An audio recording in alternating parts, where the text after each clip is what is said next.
Hey everyone, today we want to talk about oxidation-reduction reactions. And I want to start this video with a quick demo. So what I have in this beaker over here is silver nitrate, and it's dissolved in water. We know that it would dissolve in water. This doesn't surprise us because nitrate is an always soluble ion. So we're going to go ahead and react silver nitrate with this, which is copper. It's just a coppery looking wire. You can see it. There you go, copper.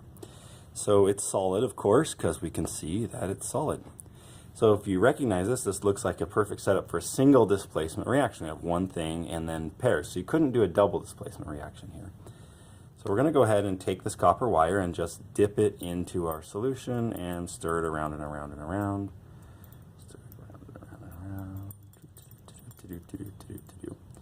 And what you see is, if you can see it on the video, is it's become silvery colored. It's no longer a nice copper color. Now you have it looking very silvery. You can see the junction where it went into the water. And so what we've got, if we write out this chemical equation, is we've got the copper replacing the silver in the compound. So it becomes copper nitrate aqueous, and it's copper 2 nitrate. It'll be copper 2 nitrate in the solution. And silver solid. You can see the solid silver because you could see it coating the outside of the wire there.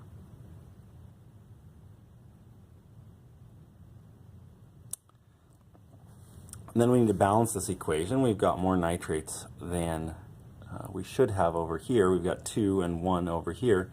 So we're going to put a 2 there, and then that gives us 2 silvers, so we need a 2 there. So each copper, since it's going to become a copper 2 plus, is replaced by 2 silvers, because they're 1 plus. So we can kind of look at this reaction. We can see that this silver here with the nitrate, we know silver's charge is a +1 because it's always a +1. And we can look at this compound and see that there's 2 nitrates here with the copper, so it must be a copper 2 plus. But if you look here, copper was clearly not charged. It was in the solid state. It wasn't combined with anything. It was a 0. It didn't have any charge. And silver over here doesn't have any charge either. So we could just write a 0 up there to show that. So you can see what actually happened here is that silver was missing electrons and copper gave it electrons. And then it became neutrally charged. And then copper, since it gave away its electrons, became positively charged. That's why we call this an oxidation-reduction reaction. Oxidation-reduction reactions deal with transfers of electrons. Transfers of electrons. So you can see what happened here is that silver, going from +1 to 0 over here, gained electrons, and copper, going from 0 to +2, lost electrons. So we call this process of losing electrons oxidation, and we call this process of gaining electrons reduction. That's why it's called an oxidation-reduction reaction. We just often use the abbreviation redox for short, reduction and oxidation. We can make a few more definitions. We ask a lot of times which one was oxidized, so which element was oxidized.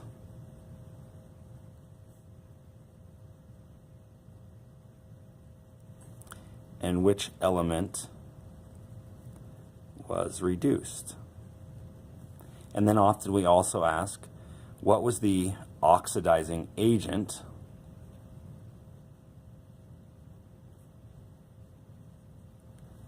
and what was the reducing agent. So basically, what got oxidized, what did the oxidizing to it? What got reduced, what did the reducing to it? So, to answer those questions, you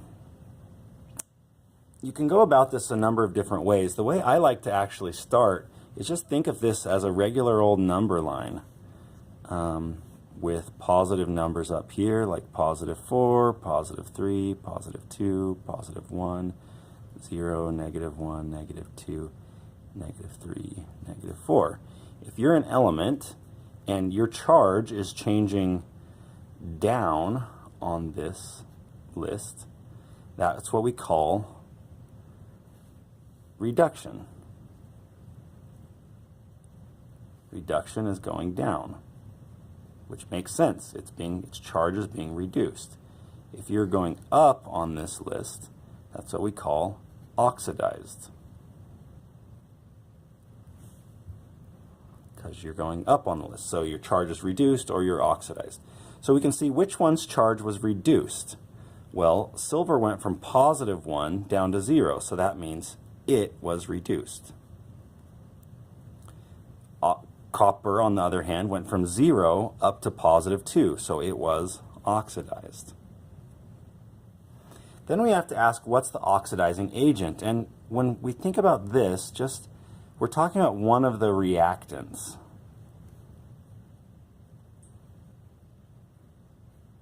Here we're talking about which element went through this process. But now over here we're asking what reactant caused that process to happen.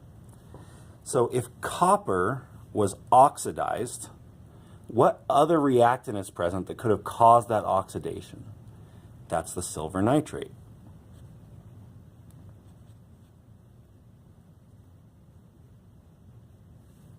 And if silver element went through this process of being reduced, what other reactant was present that could have caused that reducing process to happen? Well, that's the solid copper. So this is the agent that caused the oxidation of copper. This is the agent that caused the reduction of silver. I have one more demo up here, and I just need to, it's just the same thing, so I want to run this through this in a smaller space here, and I'll do it in a different color and cram it into this little space up here, but we'll do the whole process again really quickly just so we can see how it works. In this beaker here, I have aqueous hydrochloric acid. And what I'm going to dip in there is a magnesium ribbon, so it's a solid magnesium. So when I go ahead and dip it in there, what you're going to see relatively quickly, hopefully, is some bubbles forming on the magnesium and bubbling up. It's a bit hard to see possibly, so maybe I'll bring the beaker over here.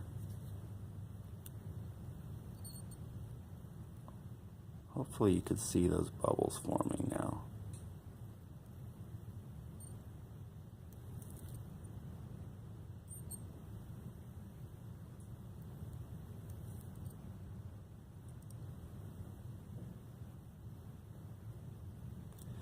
So what's happening here is that the magnesium is replacing the hydrogen in that formula, so we get magnesium chloride, aqueous, and hydrogen gas. To balance the reaction, we just need to put 2 HCl's over here. The hydrogen gas is bubbling out. You've done another single displacement with magnesium and hydrogen.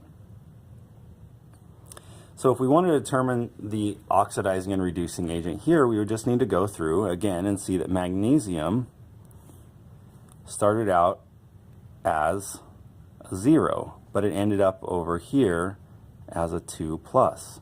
Hydrogen started out as a positive 1 over here, and over here became part of a neutral hydrogen molecule. So you've got the magnesium here, the hydrogen here. So you can just go ahead and make those definitions really quickly. Hydrogen went from positive 1 down to 0, so hydrogen was reduced. Magnesium went from 0 up to positive 2. So magnesium was oxidized. And then, conversely, if hydrogen was reduced, magnesium is the reducing agent. And if magnesium was oxidized, then hydrochloric acid, HCl, is the oxidizing agent. And that's really how you do it. But the problem is here is that these are very simple reactions where it's easy to see what those charges were. And we want to expand this idea to deal with more complex topics. So I want to propose a more complex problem to figure out. And it's not horribly more complex, but it's just not quite as obvious what charges things have. And in some cases here, things don't even have obvious charges. Like in water, this is not an ionic compound, so things don't just have charges. So we have these rules for determining oxidation states. The rule is, and this is my set of rules, it's a simplified set. I think it's better than the one in your book, but that's just because I prefer it. The one in your book works very well as well, and you can go use that if you would like. So here's the rules that I recommend. If what you're trying to find, well, I should back up. Oxidation states, when we say this word oxidation states are like assigning a charge to things that don't have charges.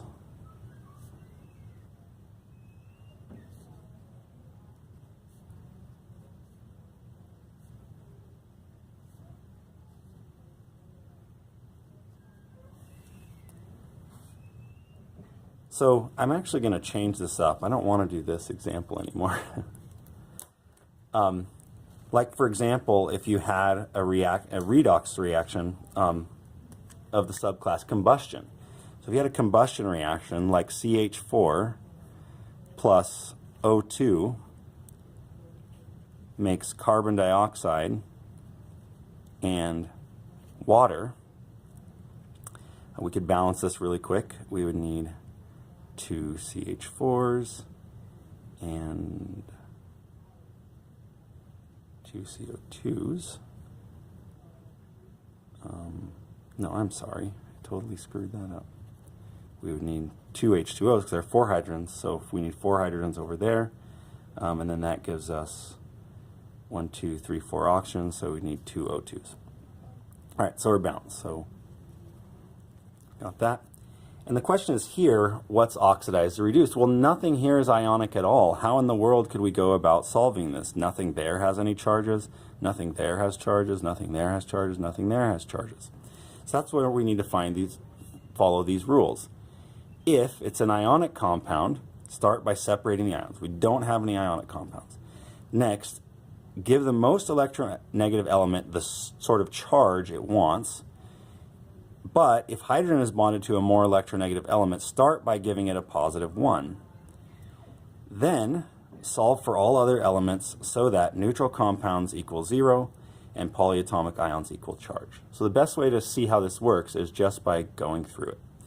So we're not an ionic compound. We're going to start with CH4. Give the most electronegative element the charge it wants. But if hydrogen is bonded to a more electronegative element, start by giving it a positive 1. All right, so that's the case we have right here. Hydrogen has a positive 1, and there are 4 of them. So overall, that's positive 4. Then we get down to this next rule. We have to solve for carbon and figure out what carbon is so that it adds up to 0 because it's a neutral compound. So if whatever carbon is has to add to -4 and equal 0, then what must carbon be? What is that? Well, -4 plus 4 equals 0. So carbon must have an oxidation state of -4, where hydrogen, each hydrogen has an oxidation state of positive 1. This oxygen is really interesting. It's an O2, so whatever its oxidation state is times 2 has to add up to 0. So what times 2 equals 0? Well, 0 does. So oxygen's oxidation state here is 0. Now we go on to carbon dioxide. We give the more electronegative element the charge that it wants. So between carbon and oxygen, oxygen is the more electronegative element. So oxygen prefers to be a -2 if we look at the periodic table. Times 2, that gives it a -4 overall. And whatever carbon is then has to add to 4 to add up to 0. Plus -4 equals 0. So what plus -4 equals 0? Well, +4 plus -4 equals 0. So carbon is a +4. Oxygen here is a -2. Go on to water. Hydrogen is here, bonded to a more electronegative element. So we start out by giving hydrogen a +1. There are 2 of them. And then we ask, what must oxygen be to add up to 0? Well, this is a +2. +1 times 2 is 2. Plus what? Well, plus -2. +2 plus -2 equals 0. So hydrogens are each -1. +1, I'm sorry. And oxygens are each -2. So we can see what just happened here. Carbon went from being -4 to +4. Oxygen went from being 0 to -2. So carbon, -4 to +4, that's going up. Carbon was oxidized. Oxygen went from 0 down to -2.